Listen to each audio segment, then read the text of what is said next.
Hey, welcome! Today we are diving headfirst into something that so many of us are fascinated by, the psychology of learning a new language. We're going to unpack what science actually says about how our brains pull off this incredible trick. So let's get right into it. I mean, have you ever really truly thought about it? What is going on in there? Because it's so much more than just memorizing vocabulary lists, right?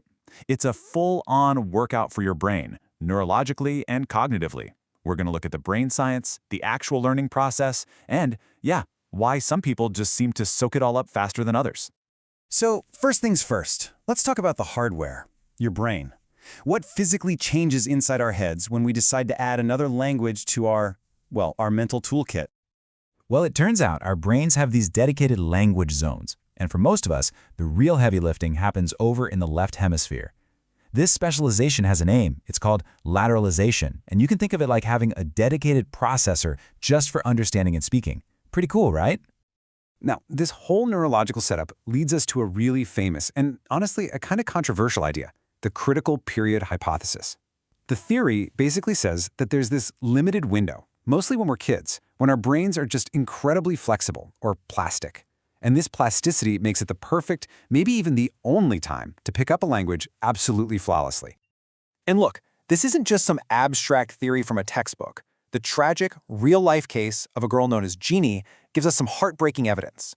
She was kept in extreme isolation, completely cut off from language until she was 13. And even with years of intensive therapy after she was found, she never, ever developed normal language skills. Her story really suggests that after a certain point, the brain's hardware just isn't wired for that initial language setup anymore. Okay, so if that's the hardware, how does the learning software actually run? How does our brain's physical setup support the whole psychological process of learning? Let's dig in. You know, it turns out learning a language isn't some unique, magical thing that happens in a vacuum. The information processing model sees it as just like acquiring any other complex skill. Seriously, whether you're learning to play the piano, write code, or drive a car, your brain is essentially following the same set of patterns. Learning is learning. And that whole process, it can be broken down into three pretty logical stages.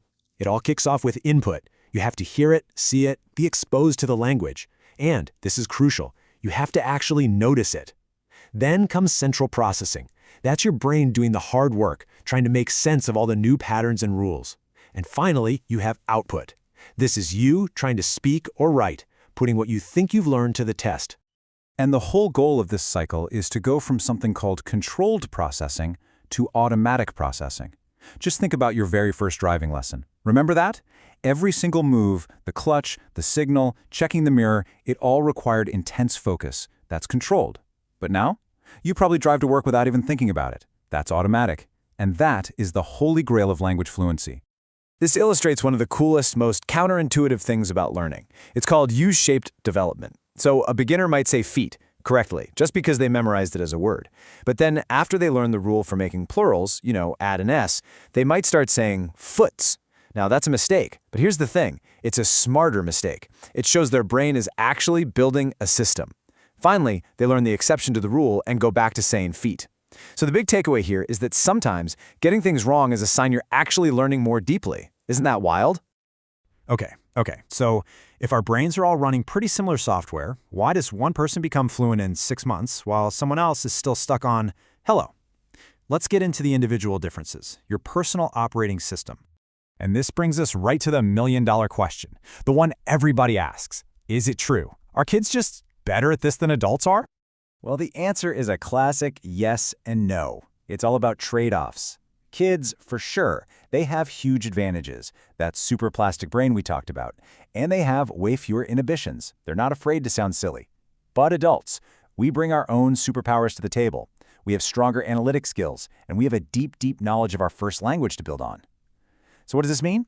It means adults often learn faster in the beginning, but kids usually have the edge in reaching that perfect, native-like accent in the long run. But age is far from the only thing that matters, not even close. Research shows that aptitude, that's kind of like a natural talent for spotting grammar patterns or remembering words, plays a huge role. And maybe even more powerful than that is motivation, your personal driving reason for learning in the first place. And that motivation, it can come in different flavors. There's integrative motivation, which is when you're learning because you genuinely want to connect with a culture or its people.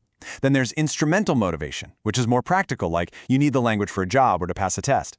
And look, neither one is better than the other. The key is just having a strong why, a reason that's going to keep you pushing when it inevitably gets tough. So let's wrap up by looking at the incredible payoff for all this work. What's the real advantage of becoming multilingual? I'll tell you, it's about so much more than just ordering coffee on vacation. It's about entering a completely different state of mind. The research here is just crystal clear. Learning another language is one of the best things you can do for your brain. The cognitive benefits are just astounding. We're talking improved memory, better problem-solving skills, a boost in creativity, and it can even help delay the onset of age-related cognitive decline. You are literally building a better, more resilient brain.